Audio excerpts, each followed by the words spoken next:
My name is Ethan Miller, and as you can probably tell, I've been dropped into another universe. If you're wondering what kind of story this is, I can only tell you I'm the main character, the overpowered hero. So you probably think I'm about to live the dream with a girl on each arm. I thought so too at first, until I realized, what the hell, why aren't any of the villains in this story dumbed down for the plot? How is a guy like me supposed to enjoy the power trip? 1. Alex. Ashley has been my girl for a long time. Who the hell do you think you are? You worthless stray? Outside the gates of the Vance estate, Alex Ryder stood his ground, facing a dozen security guards in sharp black suits, not giving an inch. In the center of them stood a young man in expensive designer silk pajamas, a look of utter contempt on his face as he stared down the hick in front of him. Did I get transported into a story? Ethan Miller stared, bewildered, at the unfamiliar surroundings. Just a second ago, he was lying in his dorm bed, binge-reading a trashy action thriller, fantasizing about himself and a girl named Ashley. How did he end up here in the blink of an eye? The next second, a flood of memories poured into his mind. Ethan couldn't help but grin like an idiot. Wasn't this the standard issue script for an overpowered protagonist? He was a master of combat, a peerless warrior who commanded an elite mercenary group overseas called the Aegis Legion. And the current scene was classic. The hero returns home only to find his childhood sweetheart has been snatched away by some spoiled trust fund brat. Fueled by righteous fury, he tracks them down to their own doorstep, gets looked down on by the rich kid, and then proceeds to beat them all into next week. After that, he'd stumble into countless fortunate encounters, amass a vast fortune, and beautiful women would practically throw themselves at him. He could have a girl on each arm, the master of his own universe. Sir, is this guy all there? Seeing Alex Ryder just standing there, grinning to himself, had Caleb Vance a little confused. Hey, dirtbag, stop freaking out on my doorstep and get lost. Caleb shouted, pointing a finger at Alex. One of the guards stepped forward, ready to shove Alex away. Hey. You clueless, low-level goons. You have no idea who you're talking to. Ethan couldn't hold back a triumphant laugh. He was itching for a little grandstanding. After all, what's the point of being the hero in a power fantasy story if you can't show off? He shot Caleb the middle finger and followed it up with a sneer. You're nothing without your daddy's money. A total zero. That clearly set Caleb off. He immediately ordered all his guards to move in and teach this guy a lesson. Ryder, you're asking for it. Caleb gritted out, staring daggers at Ethan. I could take down all of you wannabes with one finger. With that, Ethan closed the distance in 3 quick strides, appearing instantly in front of the nearest guard. Before the guard could even react, a sharp slap echoed as Ethan's palm connected with his face. A clean leg sweep sent the man tumbling to the ground. Ethan was about to chain his attacks, take down the rest of the guards, plant his boot on Caleb's chest, and rescue his childhood sweetheart for a night of passionate celebration. But, to his surprise, after he took down the first guard, the others didn't charge. They formed a protective wall around Caleb, ushering him back inside the estate and slamming the heavy gates shut. Wait, that's not right. That's not how the story is supposed to go. This isn't satisfying at all. Did I scare them that badly? Are they running back to release Ashley? Looks like this villain has some sense after all. Alex sat down on the chest of the guard he'd knocked out and pulled out his phone. The lock screen was a picture of Ashley Reed. Ethan took a moment to admire it. She was a knockout. Anyone with a name like Ashley Reed was bound to be special. Although Ethan had inherited Alex Ryder's memories, it felt more like watching a movie in his head. So he took another look at the photo on the screen. To put it simply, he hadn't gotten a good enough look the first time. His contact list was full of names. Mike D., Rick S. These had to be heavy hitters. Probably the Aegis Legion's assets in the States. Ethan mused. He waited for about 10 minutes, but there wasn't a single sound from inside the estate. Ethan started to feel a bit puzzled. Was he wrong? Was Caleb calling for backup? So what if he called for more people? With his god-tier combat skills, numbers were meaningless. Ethan chuckled to himself, completely oblivious to the security camera under the eaves pointed directly at him. Hey Vance, if you let Ashley out right now, I might spare your life. Don't think this piece of junk gate can stop me. Ethan shouted, walking up to the entrance. For a long time, there was no answer. Ethan was getting annoyed. He'd come here to live out a power fantasy.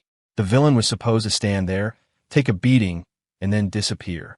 Why was this guy adding so much extra drama? Done with waiting, Ethan channeled his inner energy, preparing to shatter the gate and drag Ashley out himself.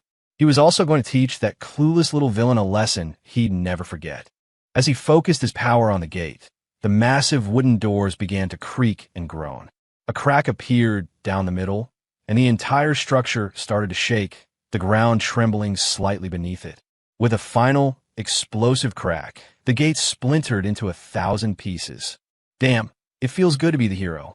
I'm unstoppable. At that moment, Ethan felt like he could catch a bullet. He strode arrogantly through the ruined entrance. But he didn't get more than a few steps before a sharp voice barked from behind him. Freeze! Ethan answered with a dismissive tone. And who the hell are you to tell me to freeze? He turned around and saw 3 police cruisers parked at the curb. A middle-aged man in a police uniform was staring right at him. Officer, as a clear-eyed college student of the 21st century, Ethan had a natural respect for the police. We received a call about a man forcibly entering a private residence and assaulting a security guard. I'm going to have to ask you to come with us. Ethan stood frozen on the spot, completely dumbfounded. What the hell? The villain called the cops? You got to be kidding me. In his experience, villains in these stories didn't have call the police as an option. They were just experience points waiting to be collected. This doesn't follow the rules of the genre. How am I supposed to enjoy this if the villain has a brain? Ethan cursed silently, but he wasn't too worried. After all, the character he was playing was the ultimate hero. He had to have connections in the government and the military. With that thought, he immediately recalled the names in his phone. Mike D., Captain Mike Donovan, Deputy Chief of the Havenwood City Police Department. He was a former member of the Aegis Legion who had retired and returned to the States. According to the original Alex's memories, Donovan should still be loyal to him. Ethan started to feel smug again. So this was the plot twist. He'd have a chance encounter with Donovan, who would clear him of all charges. He'd humiliate Caleb Vance and rescue Ashley in a blaze of glory. Yeah, that works. That's a classic power fantasy plotline. So Ethan offered no resistance, letting the officers cuff him and lead him to the cruiser. He was thinking to himself, your careers are over, guys. You put cuffs on me, you'll be beat cops for the rest of your lives. After all, I'm a hero here. At that thought, Ethan couldn't help but let out another stupid grin. The cop in the passenger seat leaned over to his partner. You think this kid escaped from a mental hospital? Could be. We should run his ID, see which one he belongs to. We'll have to send him back. Clueless grunts. He shot a disdainful glance at the 2 officers in the front seat, imagining how he was going to put them in their place very soon. Name. In the interrogation room, Ethan sat across from the same 2 officers who had been mocking him in the car. Alex. No, Alex Ryder. Ethan had been thinking of himself as the hero so much that he almost forgot his character's name. He silently cursed the original Alex for not having the same name as him. Social security number. Why did you assault him? Officers, they kidnapped my... Ethan paused. How was he supposed to describe his childhood sweetheart? Fiancé. That didn't feel right. Girlfriend? They hadn't seen each other in 3 years, so that wasn't quite it either. Friend. After a moment of thought, that was the best he could come up with. Ahem. Son, this is a civilized society. We have laws, one of the officers said, annoyed. Whether they kidnapped your friend or not, you trespassed on private property and assaulted someone. That's a crime. If you believe your friend was kidnapped, the proper course of action was to call the police and let us investigate, not to go charging in and attacking people. What you did was illegal. You have no right to conduct your own search of a private residence. Hearing Ethan's explanation just made the officer more irritated. Did this guy really think he was some kind of action hero, launching a one-man rescue mission without even calling 911 first? And what tool did you use to destroy the gate? Do you have any idea how seriously you endangered people's lives? I just used my hands. I touched it and it just fell apart. Probably shoddy construction, Ethan said lightly. He didn't want to try to explain superhuman strength to these ordinary people. They wouldn't get it, and there was no point explaining himself to minor characters. The 2 cops were instantly furious. Sir, we need you to answer truthfully. Cooperate with our investigation, or you'll only make things worse for yourself. I'm telling the truth, Ethan said with a helpless shrug. The officers were speechless. Of all the excuses, he had to claim that the gate to the Vance estate was poorly made. The Vance family. They were one of the wealthiest families in Havenwood City. Who in their right mind would believe that story? In the interrogation room, both officers stood up, warning Ethan to tell the truth. Just then, an older man in a police uniform saw the situation and walked in from the hallway. What's going on in here? You two aren't rookies anymore. Why are you so agitated? We're public servants, not medieval torturers. Get a hold of yourselves. The older man was Mike Donovan. He had seen the two officers standing over the suspect through the window, and, feeling it was his duty as deputy chief to correct his subordinates, he stepped inside. Captain, it's this young man. He refuses to cooperate and is obstructing our investigation. When he turned to look, his jaw nearly hit the floor. Holy hell. It was the commander of the Aegis Legion. Donovan stared at Alex Ryder, his hands trembling slightly. Captain, are you all right? One of the officers asked, noticing Donovan's shaking hands. But Donovan simply dismissed them from the room. Hey, what do you think the connection is between that kid and the captain? So mysterious. Mind your own business. The two officers closed the door behind them and pulled down the metal blinds on the window. Some things were better left unseen. That was a lesson every beat cop learned early. Commander of the Aegis Legion, Mike Donovan, reporting to Apex.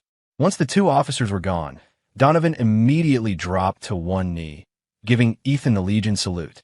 I'm only in my early 20s. How did I manage to recruit this old guy? I really don't get the logic of these stories. For a moment, Ethan wasn't thinking about showing off.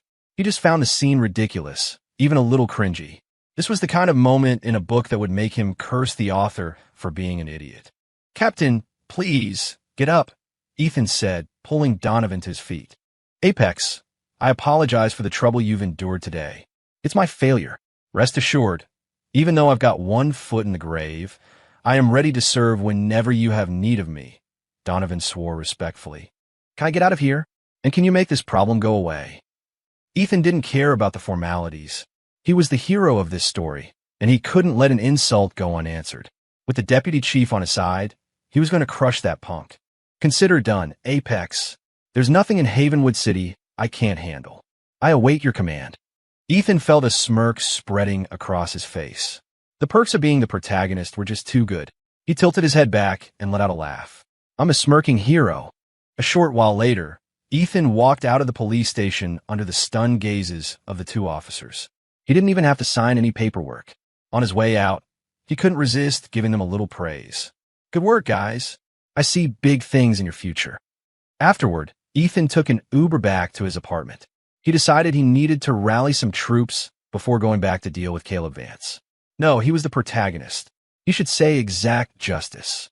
He'd already tipped his hand. He was sure Caleb knew he was out by now. The next time would be different. Caleb would be prepared. So he had to bring his own backup. Preferably an unstoppable warrior. So all he would have to do is stand there and look cool while someone else did the fighting. A short while later, several black SUVs pulled up in front of his building. Ethan sized up the young man standing before him, who looked to be about his own age. Is this guy for real? Ethan wondered. Commander Rick Stone, reporting to Apex. Per your code, red activation, 12 Legion envoys have assembled. Hearing Stone's report, Ethan felt a surge of confidence. This was it. He was finally going to get Ashley back. Wait, as the hero, was get back the right word? It sounded a bit villainous. Ethan's mind raced, imagining the blissful days ahead of him, and a faint blush colored his cheeks. Excellent. You've all done well. Today, we show them the power of the Aegis Legion. We'll make that Vance punk realize who he's messing with. We live to serve Apex, the men shouted in unison, their voices sharp and disciplined like soldiers on parade.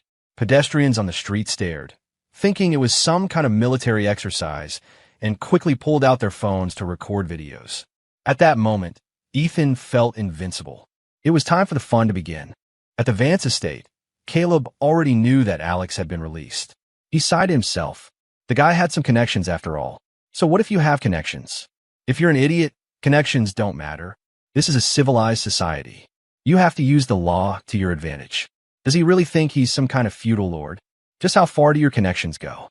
Caleb was lounging with a beautiful woman in his arms. On closer inspection, it was Ashley Reed.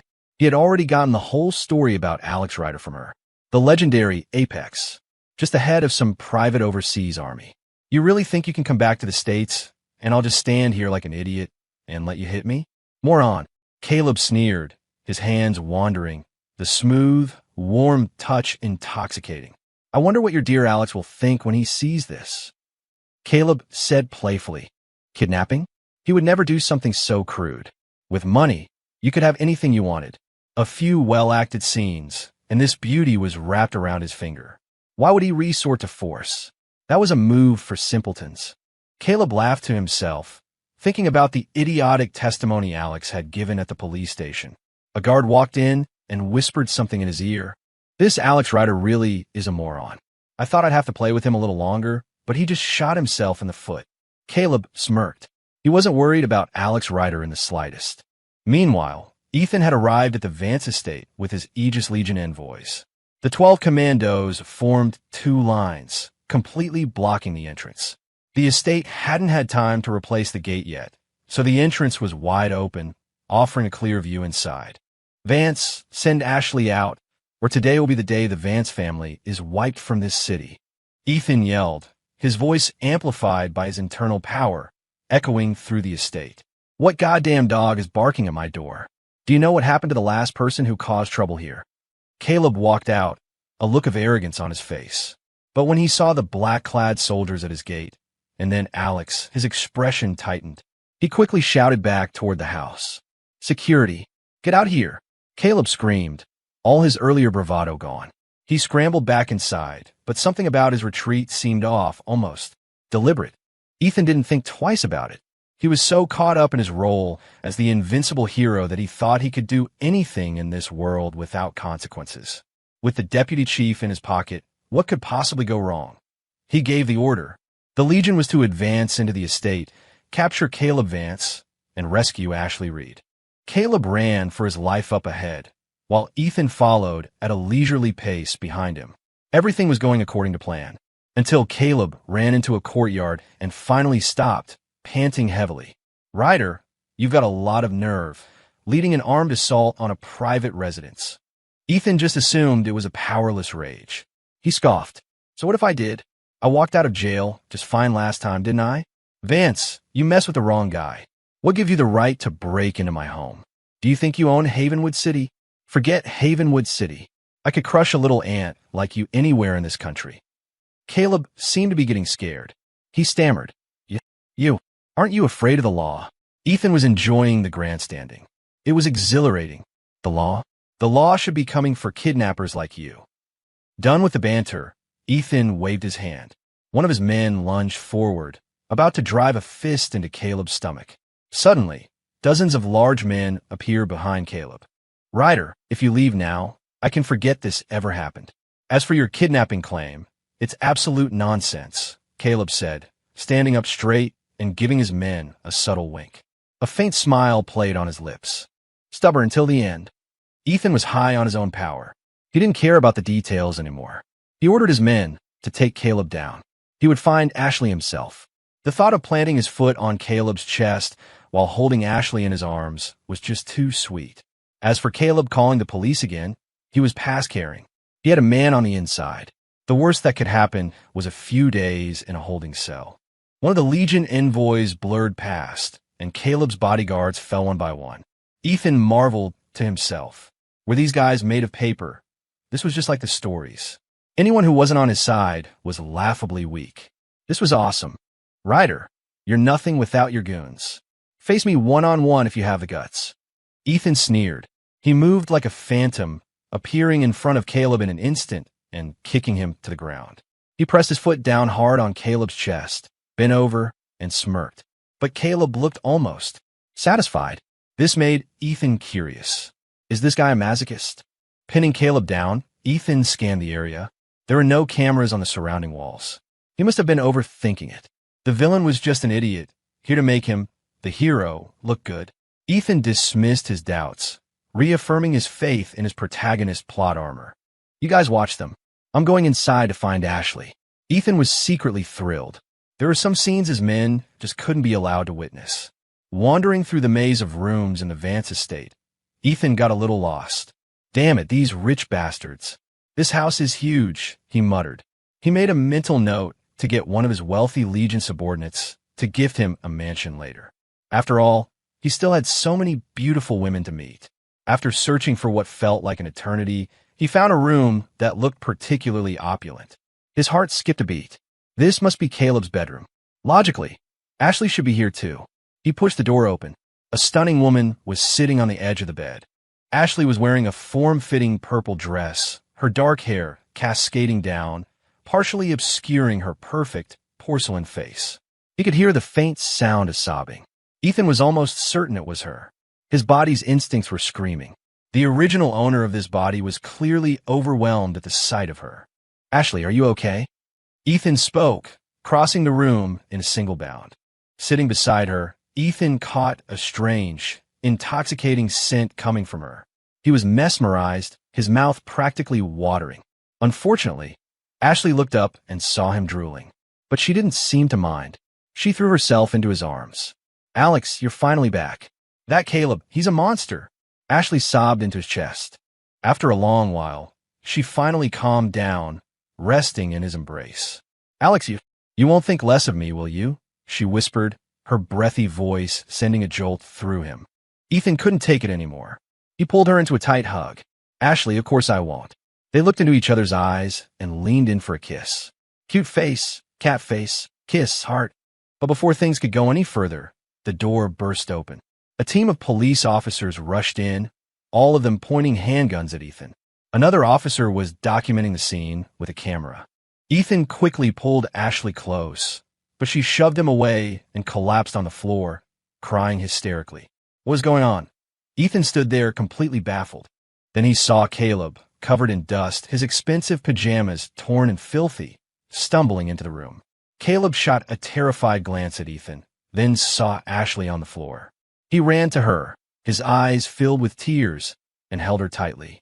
They clung to each other, crying like a couple who had just survived a terrible ordeal. It was a heart-wrenching scene. Ethan, on the other hand, was utterly lost. He forced his rusty brain to work. And then it hit him. This was a setup, a trap. This isn't satisfying at all. Ethan screamed internally. This had to be a dream. He just wanted to wake up. He started slapping his own face hard, trying to force himself awake. But to everyone else in the room, it just looked like he had gone insane.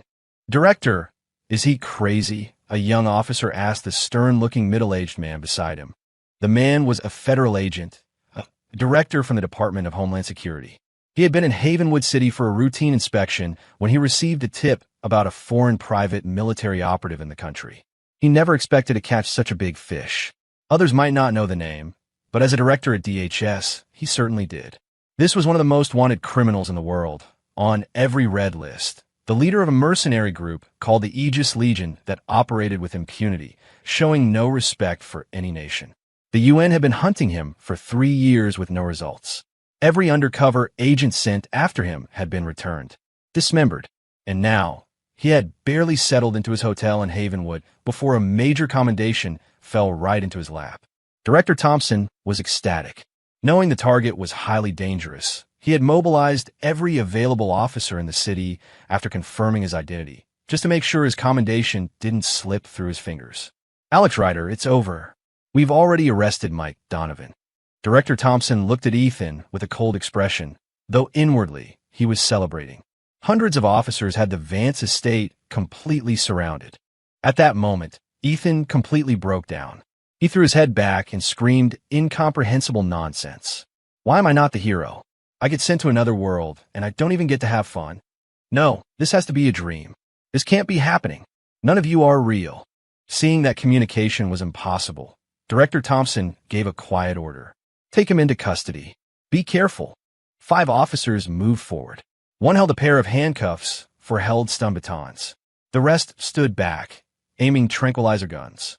"Hands up, on your head," one of the approaching officers commanded. The threat triggered something deep within Ethan. The real Alex Ryder, who had dominated battlefields for 3 years, had never suffered such humiliation.